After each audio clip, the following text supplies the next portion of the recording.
As the court dispersed, I headed off to the restrooms. It was late, but after hours of deliberations and almost 2 gallons of Mountain Dew, I couldn't hold my pee any longer, so I rushed to quickly relieve myself before the building closed down. Most of the lights were turned off, spare the dim glow of emergency fluorescents overhead.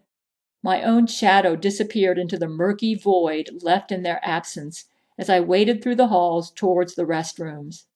The heavy wooden door to the men's restroom whined open as I stepped inside, clomping shut behind me and leaving me alone in a room washed in an eerie pale blue. As the fading light echoed across the smooth tiles, I unzipped my pants and hovered over the middle urinal. My movements seemed especially loud, amplified by my solitude. Even the sounds of my own breath seemed to echo. As a rough sigh spilled past my lips, I noticed a puff of white air gathering around my mouth like smoke.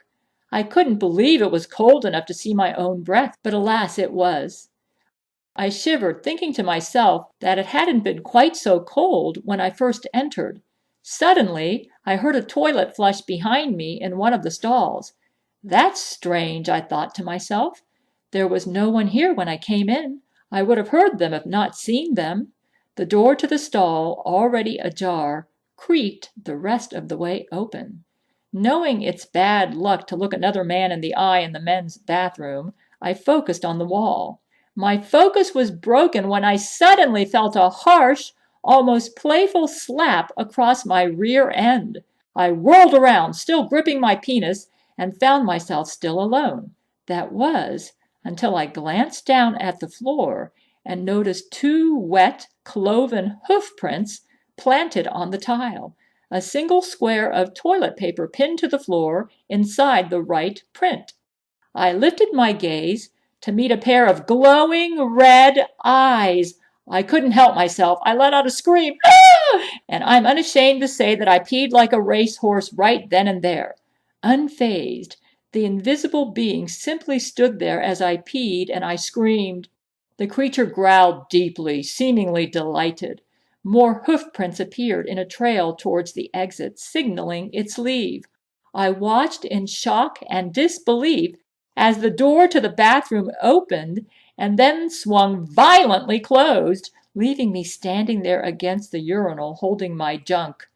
I shuddered heavily, prayed, zipped myself up, and threw every effort into leaving the building at once. I had no doubt that what I encountered in the courthouse bathroom was none other than Satan himself. I gazed straight into his eyes and saw the depths of pure evil. Had he been here in the courtroom throughout the entire proceedings? How did he get there? I wonder if my not being able to see his entire body was a sign that he didn't have much power right now. When I got home, I prayed, God, cast him out from the courtroom.